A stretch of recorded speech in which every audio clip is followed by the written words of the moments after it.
Good afternoon, everybody. Thank you all for coming in. Are you enjoying the pet show? It's like a little club, isn't it? Does anybody go to Crufts as well as here? Crufts, I mean, similar kind of feel, isn't it? But a bit more agricultural. But thank you, as I say, for coming and listening to me today. I work as a full-time dog behaviourist, so sort of sounds like a fairly lofty title, but I guess it's the best description because it does give me the opportunity to look at dog behaviour with clients on a daily basis. It overlays with areas of training as well, but principally a behaviour problem incorporates a whole range of things such as aggression to people, aggression to dogs, separation anxiety. So all of these behaviours don't particularly respond well to simple training. We just simply require to have a more in-depth look at the behaviour, and hence the title Behaviourist. Come on in, make yourselves at home. Hi. So, good. On the screen, this is just a very slow slideshow. You'll get a new picture come up every 30 seconds. It's not specifically relating to anything I'm talking about, but I just thought giving you all me to stare at for half an hour could drive you slightly mad. But you've got different pictures of dogs I've seen or events I've been to. This was in a Just for Pets pet store in local to me. So lots of, I enjoy photography, so lots of different images of different dogs that will come up. Okay, so my name's Nick Jones. I run a company called Alpha Dog Behaviour. It's something I set up a good decade ago, and that really is working from a base in Bewdley, Worcestershire, which is about an hour away from here.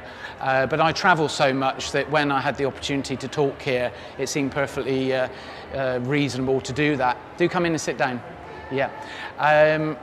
So I have a master's degree in dog behaviour. That was quite an interesting and recent thing for me because whilst I'd spent about nearly 10 years working on a practical level, which was all good and well, I sort of got to the stage where I thought I could probably do with balancing it off with something a bit more academic, which was a challenge for me because I'm not really the writing and reading sort. I'm more the doing type. I would say in general, in terms of advice, if you work with anybody in your own experience, that actually experience for that trainer or behaviourist is the most important thing, but it's very useful if there's an academic background as well, and it brings me a greater sense of balance and a greater understanding of my own job, and hopefully I can pass that on to paying clients or people that I just talk to in passing. Okay. I'm also a member of an organisation called the CFBA, Canine Feline Behaviour Association. This allows me to work through insurance companies. So there's only a sort of 20, 30 of us in the country. So it gives a nice additional element to my work. And should you need some help, and if you were insured and covered for dog behaviour, that can be beneficial as well. So I've been doing my role for coming up to 10 years now, and despite that time, with approaching 1,000 clients under my belt, the passion for me in my work and remaining keen to bring, it sounds a bit cliched, but to really closing that gap between dogs and people and creating understanding and harmony, that really does remain at the heart of what I do. And that's great from a personal point of view because I'm enjoying my job and it allows me to approach each new case with a sense of freshness. I'm sometimes asked what sort of methods I use because there are so many different there's a very good level of public awareness nowadays in terms of people that do my type of job, what with people like Cesar Millan's, Victoria Stilwell, and quite a few others, Dog Borstal on television. All of these things have helped create awareness, but it's also caused a bit of controversy at the same time. People say to me, well, are you a positive trainer? The short answer to that, by the way, is yes, but we also have a balanced approach, and having a balanced approach with your own dogs in your own home is very important. So we're not afraid sometimes to say, no, that's something we don't want you to do. So I know some people are even reluctant to use the no word, which is, in my logical thinking, just everything gone a bit crazy. So a balanced approach is being able to say no to some things at some times and to reward and to say yes to other things at other times.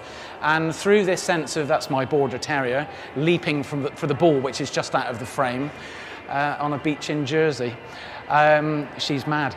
So having a balanced approach is really important.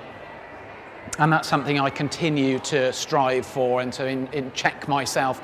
I don't have a boss that I come home to at the end of the day and asks me how I got on or debriefs me or trains me. It's all down to me, which is a responsibility but also a privilege at the same time.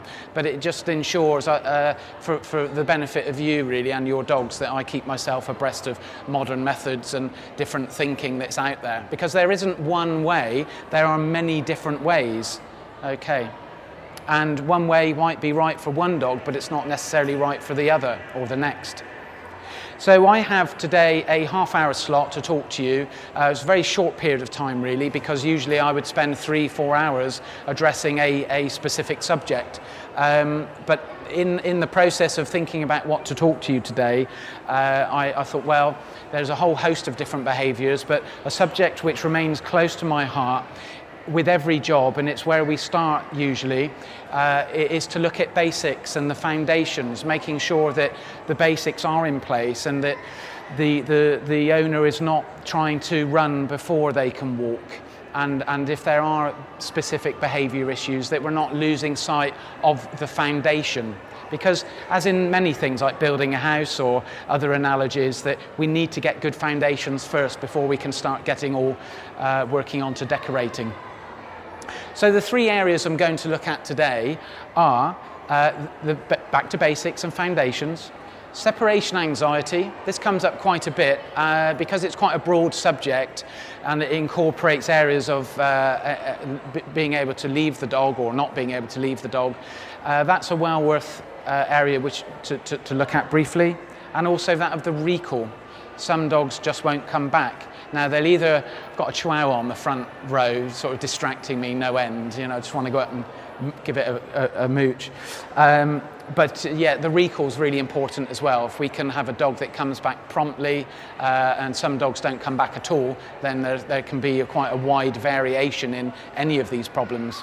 Similar to separation anxiety, we could have a dog which is just complaining a little bit when you leave them at the lowest, easiest end to address, right the way through to behaviour where the dog's being extremely destructive, being very vocal. So the degree of any of these subjects can vary a lot in its nature. It's my Max there, back in April. He's a Hungarian wire-haired Vizsla. He's not very wiry, but he does have some furnishings on his back legs. So he's getting there, bless him. Okay, so this idea of back to basics. In my work, over about a 10-year period, I've been able to develop something that I call a positive leadership plan. This plan is, as its name suggests, it is positive, so there's no heavy handling, there's no shouting at the dogs. It is leadership-based. The word leadership or being a boss to your dog, all these sorts of things, brings up quite a few emotive issues and they are subject to interpretation. But the idea of leading a dog is not new to me, certainly, and you'll hear other people in my role talking about that. But it is important, in my view, that we continue to lead our dogs. And we can do that in a calm, positive way, that the dog understands that you're leading the direction if it wants you to come this way, or if you want the dog to stop doing something, that you're able to make that happen in a calm fashion. So the positive leadership plan creates a foundation for calm behaviour. There's an interesting idea which it's a simple idea, but it's one that I've been thinking about for a bit of late. Most dogs, you'll find, depending on their exercise amount, will spend 90 to 95% of their time in the home each and every day, which is a lot when you think about it. Of course, a large part of that, 8 hours or what have you, would be sleeping. But nonetheless, this is a large part and a huge location for your dog to spend its daily time. So the way the dog is behaving in the home let's assume we have an issue out of the home. The way the dog is behaving in the home is critical that we iron that out and get that looking all nice and tidy, because then that's the relationship we're taking with ourselves out into public. Okay. So the objective of the positive leadership plan is to ensure that we have a dog which we can trust, we can take out into public with us, which is reliable and that isn't going to make us feel that we're just waiting for it to disgrace us yet again. So to have a dog which is that we can be proud of and that we can take out into public is really important, and that's why the foundations are really critical. This is you wouldn't think butter could melt here, but this I think 8-9 week old husky that I saw in Cheltenham a few months ago was really giving its owner a very hard time indeed, leaping up at her, biting her hair or her head. Young lady owner, her first dog. But yeah, it's not always the 2-year-olds that I see are the problems, it's the 8 weeks as well, or 10 weeks. So what we're looking to establish with good basics, as I've already touched on, are things like good manners, a sense of balance in the dog, and for the dog to have some self-control. I see lots of dogs without really a sense of self-control. If the dog sees something or thinks of something and just wants to do it, it's doing it before we know what's happening. And to begin to instigate a bit of self-control in the dog is extremely useful. And what all of this does is to set the dog up for success into the future. And of course we want a dog to be happy, we want to enjoy our time with the dog, and we want to be able to take the dog out into public spaces and know that the dog is safe, to know that the dog comes back. These are not unreasonable challenges or requests from you to your dog. So what we could look at are some examples of how and things we can do in the home to ensure that the dog is slowing down a bit, is developing some good manners, is listening to you, and that you are addressing that 90-95% area. Remember, that's in the home. And if we get this right, regardless of the behaviour issue, it won't solve it per se, but it will be your good platform to take out with you into public spaces or into other specific areas that you might be struggling with. So some examples in the home, very simple, so I apologise if some of you are way ahead of me because inevitably as an audience you'll all have different levels of understanding, but it is meant to be basic, and this idea is back to basics. Doorways. Let's get the dog to sit and wait as we let the dog out through not just the front door, but maybe internal doors as well. It's nothing really more complicated than that, but how we get the dog to sit and slow down, to look at us, to wait for permission to come through the door is quite an old-fashioned idea, but it still remains important. Again, the amount of visits I see where this isn't being implemented or where the dog is being full on. I mean, we spoke about pulling earlier. Very often dogs that pull, as we get to the front door, that chink of daylight, then the dog's nose is straight through that gap. I'm making assumptions, but that's often a good example of how things like doorways can relate to other behaviours, because it affects the dog's excitability. Okay. To give you a very quick example, when we are at the front door and we are giving that little chink of daylight, if your dog is pushing, just simply shut the door. Open and repeat, open and close, open and close. Might take you half a dozen times, might take you a few minutes, but eventually your dog will sit and look at you because he'll be thinking, well, something's different. What's going on? I'll wait for you to show me what to do. That's the first good step, really, because it indicates to you that your dog is handing it over to you. Quite literally, he's saying, well, okay then, what are we doing? Great, the dog's actually finally giving me a chance to have some input on this process. And at that stage, you then continue to build it up, opening the door more and more and more until you fancy your chances that you can walk out of the doorway, keeping your eyes on the dog. Don't walk out this way because he'll just follow you. Keeping your eye on the dog over the threshold, count to 5 in your head. Come on then, simple as that.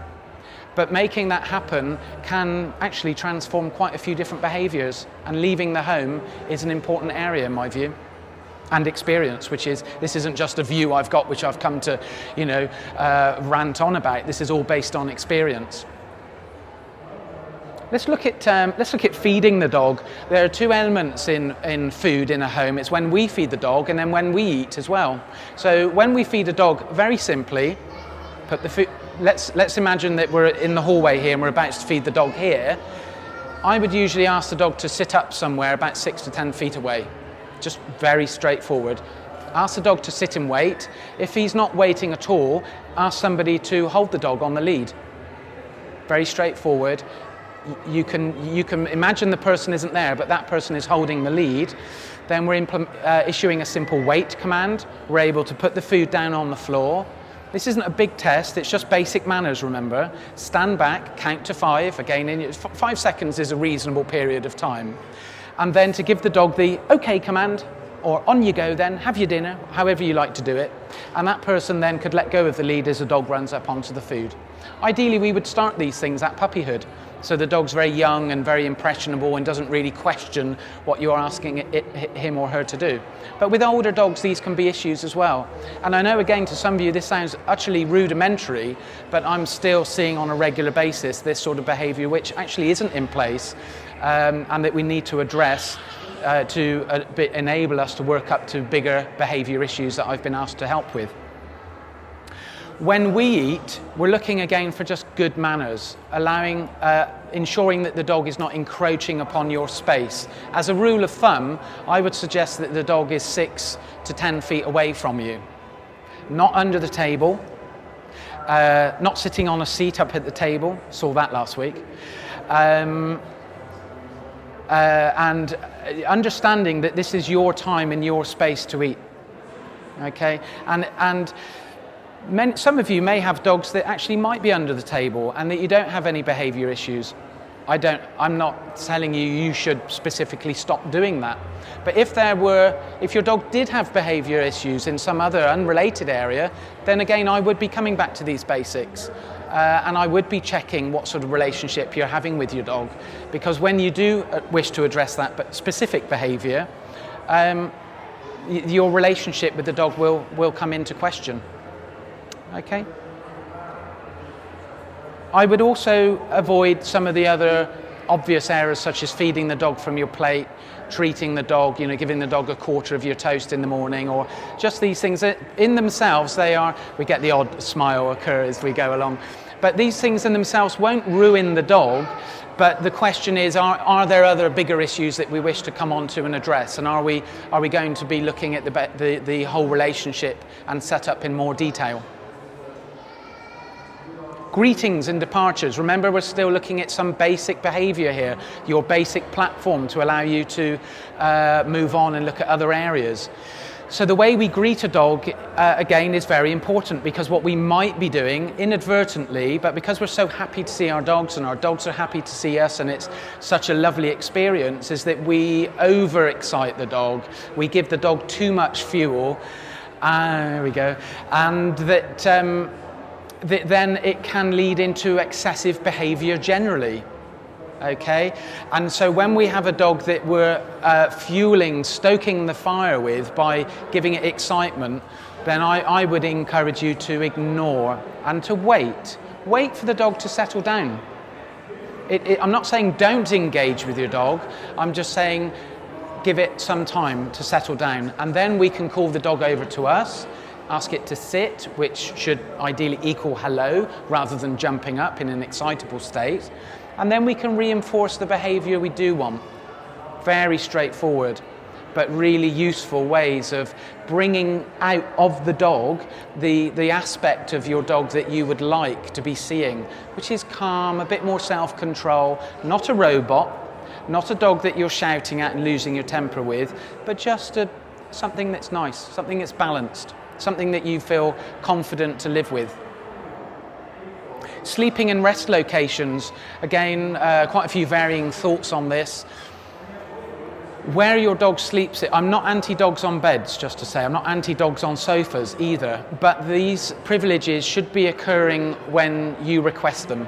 And equally, you should, bit of relief in the corner there, but you should also be able to say to the dog, off, and that the dog goes, okay. And it trots off without really ensconcing further and saying, well, make me. or lifting a lip saying, come on, try and get me off if you fancy it. So again, we can allow lots of different areas of engagement with the dog, providing the dog understands the rules. If we start off with good rules in the beginning, not all of us achieve dogs at puppy age, of course, but if we start off with those good rules in the first year or two, then we can begin to think later on, once the dog is showing constant, reliable, positive behaviour, that we can begin to break those rules a little bit. And the dog understands it's a privilege. If you have no rules right from day one, then how can the dog understand it's a privilege?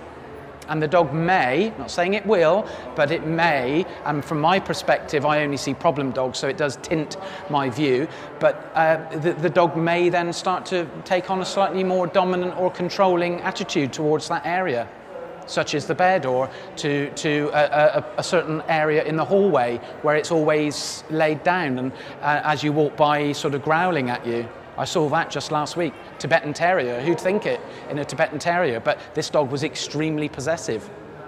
The owners were very frightened of him. Control of spaces, slightly related as well. So things like temporary control of spaces. So let's take, for example, the kitchen. I'm not anti-dogs in kitchens either. Everybody's home here will vary in the layout, and I see lots of different layouts of homes because my job is going into homes, and some houses are much more open plan than others, but there are good times, I believe, where it's healthy to say, let's imagine this black strip on the floor here, this was the doorway into the lounge and this is the kitchen. So whilst I'm preparing food, that in my book would be a time to say, George, out, sit, stay. Bit of training involved in achieving that, but that's the idea, that we keep the dog out of the kitchen whilst we're preparing food, whilst we were clearing up, whilst we were emptying the dishwasher or filling the dishwasher. These are all good examples of what you might term as best practice. Okay, this is a template that is somewhat subject to interpretation based on your dog's behaviour, based on your actual environment. So there is some room here, but these are general good principles to be led by. Okay, so I'll leave the basic foundation area there. It's just a little insight. I could talk about that for 3-4 hours, but we need to keep moving on. Okay. Separation anxiety, very interesting, comes up quite frequently in my work. It's an area that I actually really favour working in because it's sort of like problem solving. We have to really keep digging to get to the bottom of the reason or the concern in the dog. It's very much an emotional issue, as you might imagine, separation anxiety, and it's very much to do with the relationship between the dog and the owner. There are 3 types of separation anxiety, or to put it a better way, 3 ways in which it can occur. Puppies, when they're very young and they just aren't quite getting the hang of being left alone. I've seen quite a few puppies at 3 months, 4 months that just can't cope with being left alone. Rescue dogs, because of the nature of their experience and maybe being shuffled from home to home. If you were taking on a rescue dog, you might be the 3rd, 4th person, for example. So the dogs can become very anxious about being left alone, understandably so. And another one, to give it a title, later onset separation anxiety. So we may have had a dog from 8 weeks and the dog gets to 3 years, but this dog always had, if you like, a latent likelihood to develop separation issues, and sometimes it only takes something like a change in the home. Let's say one of the partners starts shift work, might be a new baby in the house, it might be a change of home. Sometimes a change of environment or the change of circumstances can make quite a difference, or it can trigger separation issues.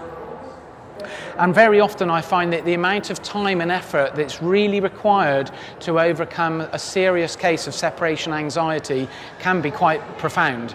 And some people underestimate, in a serious case of separation anxiety, how many months or potentially a year or so to move from awful, we can't cope, through to, well, this is now doable. Some of the more serious cases, I know owners have been close to giving up. Whatever that means to them varies. But my role is to not allow that and to keep giving them fresh ideas and to keep trying fresh things until we find a genuine solution. So we're looking with separation anxiety to gradually build time where the dog can be left alone. And that's the simple idea that we're looking to achieve. We would use distraction techniques, very traditional technique, using things like putting food in Kongs or bones, or, these are not new ideas, but they remain effective. And when we come up with a nice system and a means of using that distraction or the food as a distraction, it can make a really big difference. And we may just start off with 2 seconds, leaving the dog behind a door in the kitchen, and then that we're beginning to build it up to 5 seconds, 10 seconds, a minute, and thereon up to maybe an hour before we know that the dog can be left reliably. On an emotional level with the dog, it's usually, in my experience, critical, I think that's not too strong a word to use, that we address how the dog is interacting with the owner, because very often we have an owner with, if you like, displaying a green light all the time, which is basically saying, if you want me, if you want my time, my physical presence, my attention, my interest, my touch, my talk, you've got it. And that is something I could guarantee that we need to address. We need and want to give the dog attention and interaction, but with cases of separation anxiety, we need to be sure that it's on the owner's terms, not the dog's. Okay, very, very important. With, again, very serious cases of separation anxiety, I've developed a little, very simple, but something that I call an attention diet. So we may be suggesting or implementing a practice where the owner is actually disengaging from the dog in the home, not outside of the home, but in the home disengaging. So the dog doesn't exist apart from feeding, toilet opportunities, and just very basic things in the home. But in some serious cases, and I've dealt with a few very serious cases of separation anxiety, that has helped immensely. It's hard for the owner because, of course, if I said to you all now to ignore your dog for the following week, you would find that tough. The dogs find it tough as well, but what it does do is to allow for us to reset that relationship. Okay, but remember that would only be used for a very serious case of separation anxiety, and also under my guidance, really. But it's just a bit of an insight to the sort of measures that we might go to address a serious case. And what we need to be sure of is that we're only marking calm, relaxed behaviour in our dog. Again, we could apply that to all dogs in all circumstances, actually, but with separation anxiety cases, that's particularly important. Okay? So we'll move on to the recall.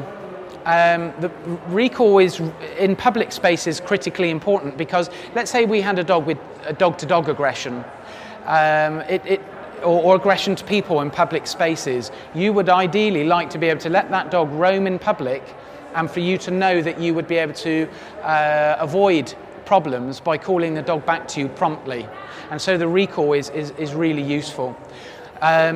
And of course, we've also got safety issues with the lack of recall. So that there could be a road across there. You come across the road, it could be a fresh area that you're walking in. You can see a problem.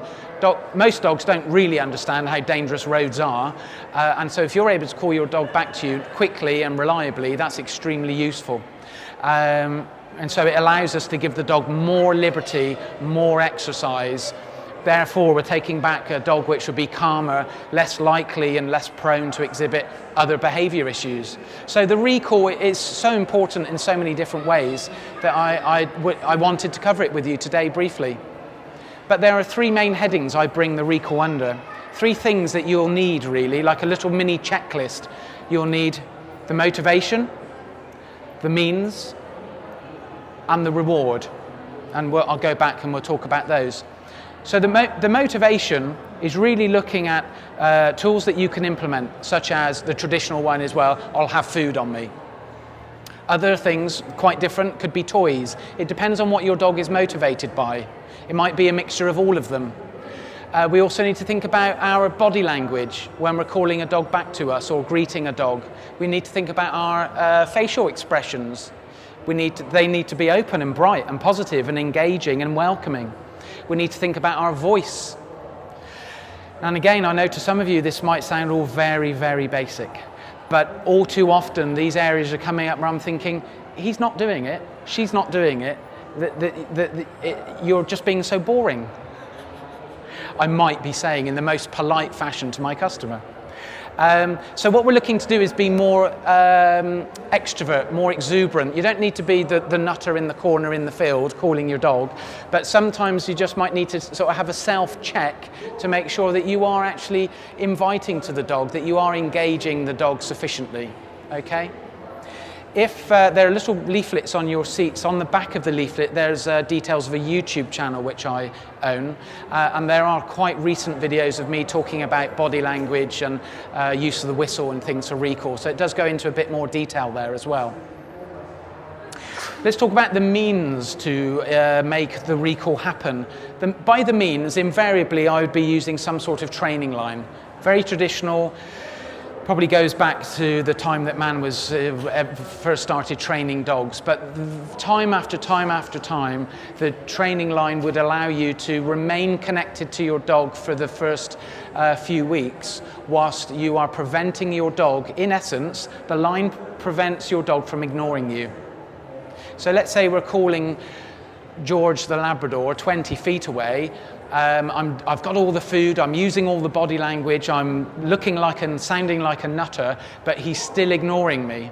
So then the question is, well, what can you do to actually make him come back to you? Well, that's where your line comes in. There are other methods, but the line is the most simple and most common that I would direct you to. So initially, depending on the size of the dog, we would give the line a tug.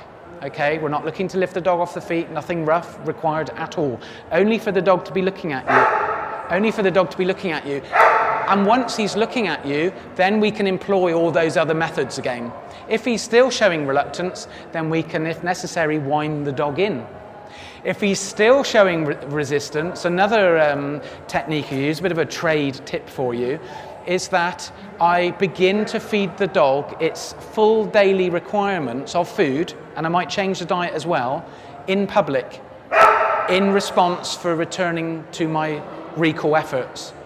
Now that depends on your lifestyle, whether at your working hours and whether you're able to do this sort of thing, because now I might be suggesting, let's imagine you've got a really serious lack of recall, I might be suggesting that you feed all of that dog's daily diet outside in public, not in a bowl on the floor. It would be in a bum bag, in a satchel, something like that. And so you're not just using treats, which in some cases treats is enough. But if it's very serious lack of recall, we need to employ a whole new rationale of making that dog work for you, to be focused for you.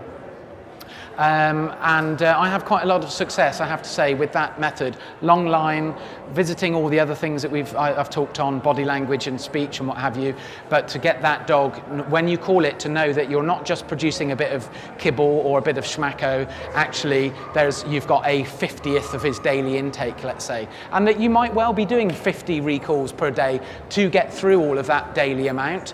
But there's nothing stopping you using it in other areas, such as a bit of basic training and what have you. But it's just an interesting concept for you to think about if you thought that was applicable to you.